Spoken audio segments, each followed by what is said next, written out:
आज मैं आपको जानकारी देने वाली हूँ पोस्ट मेनोपॉजल ब्लीडिंग के बारे में। तो सबसे पहले हम जानते हैं कि मेनोपॉज होता क्या है और उसकी एक्चुअल एज क्या होती है। तो मेनोपॉज अगर किसी महिला को 1 साल तक पीरियड्स नहीं आए हैं, तो हम उस महिला को मेनोपॉज की कैटेगरी में रखते हैं। और जो एक्चुअल एज होती है मेनोपॉज की वो होती है 45 से लेके 55 के बीच में। कुछ महिलाएं ऐसी भी होती हैं जिनमें अर्ली मेनोपॉज हो जाता है, तो 45 के पहले भी आपके पीरियड्स जा सकते हैं। लेकिन ये बहुत कम महिलाओं में देखने में मिलता है। जो एक एवरेज एज मानी गई है वो 45 से 55 साल के बीच की है। तो ये पोस्ट मेनोपॉजल ब्लीडिंग होती क्या है? तो कुछ महिलाओं में मेनोपॉज होने के बाद भी कभी कभी स्पॉटिंग या ब्लीडिंग या कुछ ब्राउन डिस्चार्ज इस तरीके की समस्या देखने में मिलती है। तो अगर इस तरह की कोई प्रॉब्लम आपको हो रही है तो आप फौरन डॉक्टर से कंसल्ट करें। यह एक अलार्मिंग साइन है और इसको इग्नोर नहीं करना है।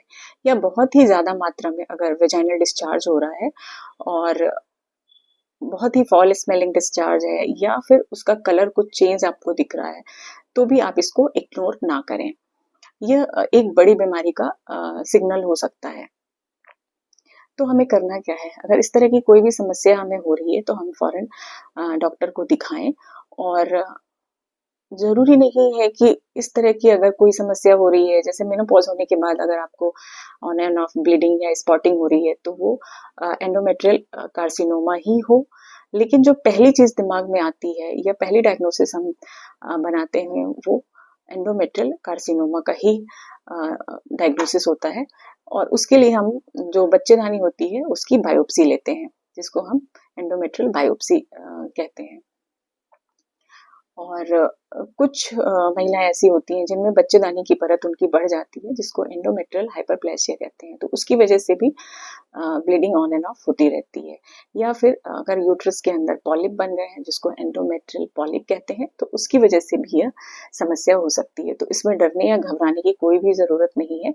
बस हमको इस चीज़ को इग्नोर नहीं करना है और इसके लिए हमें डॉक्टर से कंसल्ट करना है। फिर आपके डॉक्टर जैसी भी आपको एडवाइस देते हैं उसको फॉलो करना है। अगर बायोप्सी की एडवाइस दी जाती है तो आप बायोप्सी जरूर कराएं, क्योंकि बायोप्सी के बगैर कंफर्म करना कि क्या बीमारी है, किस वजह से ये हो रहा है, ये बहुत मुश्किल है। कुछ महिलाएं बायोप्सी का नाम सुन के ही घबरा जाती हैं, लेकिन इसमें घबराने वाली कोई बात नहीं होती है। बहुत सिंपल सा छोटा सा प्रोसीजर होता है, तो आप इस चीज को जरूर कराएं। और अगर वेजाइनल डिस्चार्ज भी बहुत एक्सेस मात्रा में हो रहा है, हल्के फुल्के वेजाइनल डिस्चार्ज में कोई प्रॉब्लम नहीं है, बट अगर बहुत एक्सेस मात्रा में हो रहा है या किसी भी तरह की उसमें स्मेल आ रही है या वेजाइनल डिस्चार्ज होने के साथ साथ आपको लोअर एब्डोमेन में बहुत सीवियर पेन भी बना हुआ है, तो भी आप इस चीज को इग्नोर ना करें। और अगर समय रहते इस चीज को हम ध्यान दें तो हम काफी हद तक कुछ बड़ी बीमारियों से बच सकते हैं। Thank you.